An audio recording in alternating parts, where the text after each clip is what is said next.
Welcome back everybody to the Ride with the Knights YouTube channel. My name's Josh and today we're out riding some dirt bikes. We're gonna talk about, in this video, one of the most common riding mistakes that I see off-road riders making all the time. This is really important because it's going to have so many benefits for your off-road riding that are going to help you with traction, confidence, reducing crashes, and just having a much better experience on your off-road motorcycle. Real quick, I wanted to tell you guys about a end of year discount sale that we're running right now. It's only available for the next 2 days.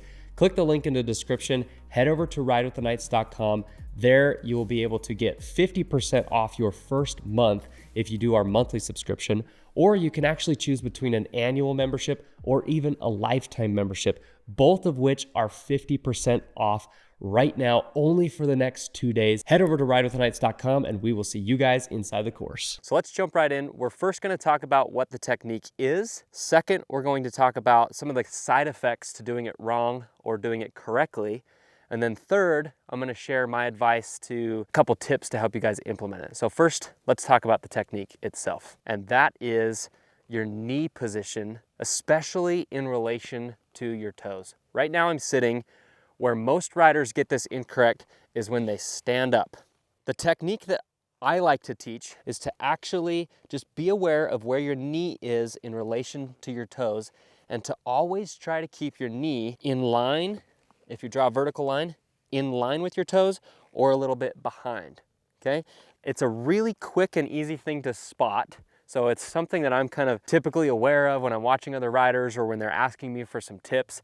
One of the first things I look for is, okay, let's figure out where your knees are in relation to your toes, and let's keep an eye on that as you're going through different types of terrain, different obstacles. This may not be the first time you've heard of this. A lot of other instructors, a lot of advanced riders are aware of this and are going to teach this.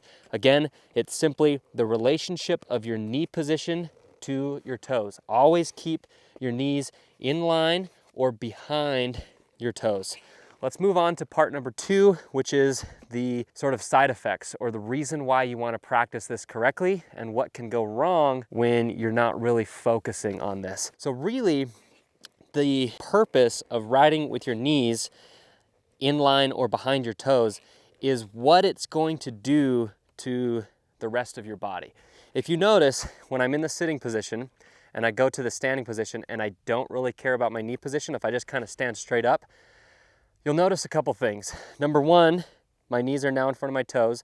My hips, my kind of upper legs going into my hips and my back, it's all pretty vertical right here. My hips are not very far back. They're kind of in the middle of the bike.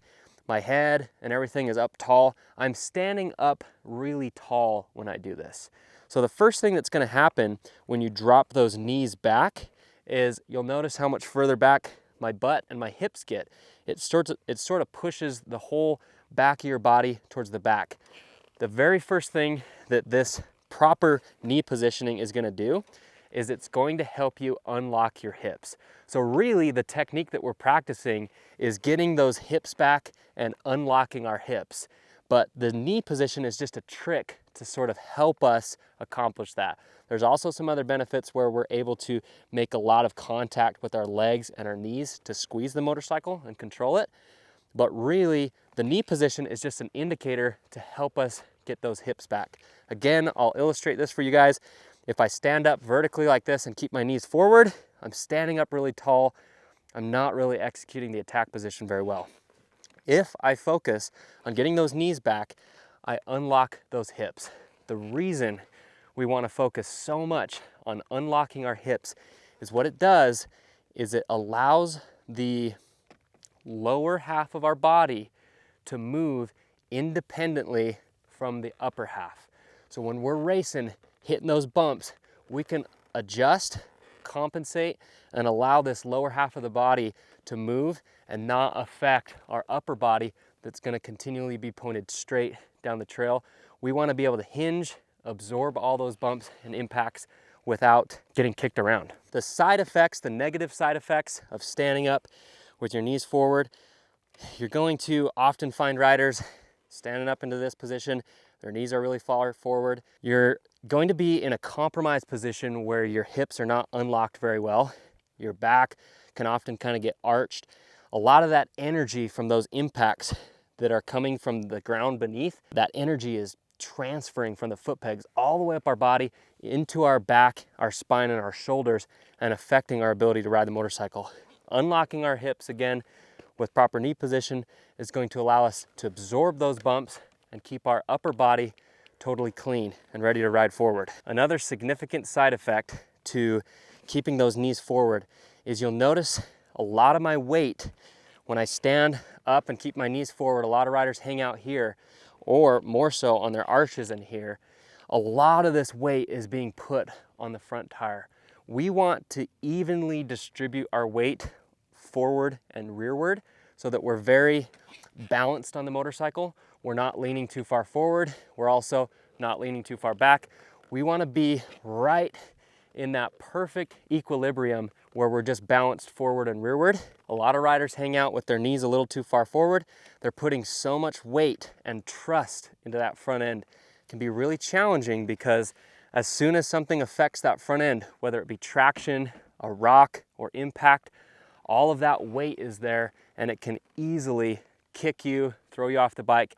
You want to be in a position where if that front end does something, slips or tucks, gets kicked in a weird way, you don't have all of your weight focused on the front tire. You're able to move with the bike and compensate by having some of your weight towards the rear. This technique applies to all riders, whether you just got into riding in the last year or you've been riding for 10 or 15 years.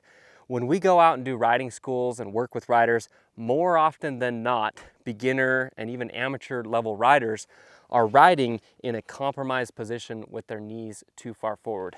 You may not be riding at a pace or an intensity where it's really noticeable yet, but who knows?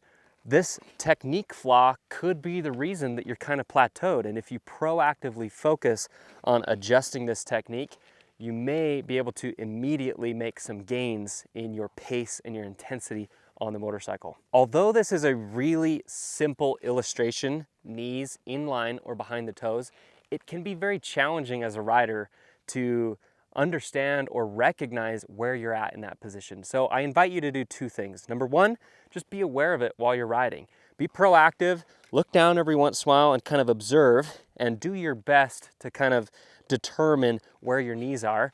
And then also I invite you, if you're riding out with a friend, simply take a video as a side profile shot, just as you are watching me now on the motorcycle. Take it when you're riding a simple section. Take a video when you're riding a more challenging section and just simply observe where are your knees in relation to your toes.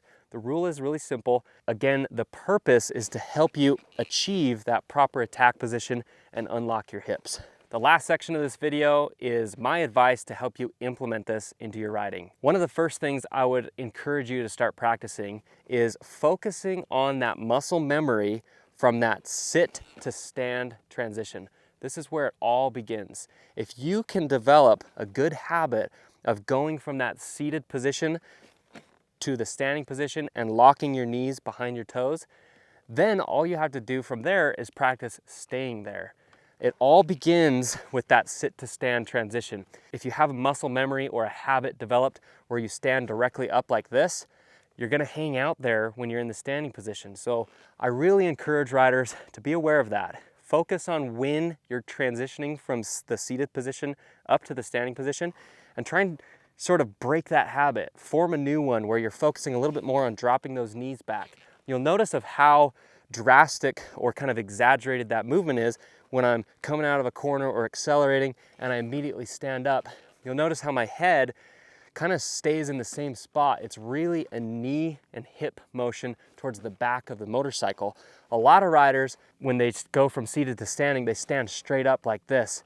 They get really elongated. It's not a very stable position. The whole purpose, again, of this knee trick, this mistake that I see a lot of riders making, is to get into that attack position, unlock your hips. That is the number one mistake that I see off-road riders making, knee position in relation to their toes. Keep those knees in line or behind your toes.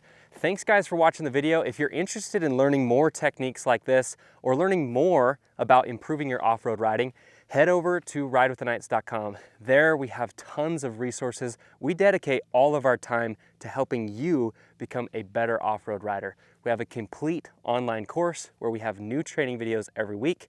We have a private community full of off-road riders just like you who are working together to better themselves and better their skill set. We also have our very own app. The official Ride with the Knights mobile app allows you to watch all of our training videos right from your phone and engage with the other students there. If you're interested in learning some of our free content or getting a little bit of a taste of what our training content is like, I invite you to watch our free 1-hour training that is available on our website. Other than that, thanks guys for watching, and we will see you guys out on the trails.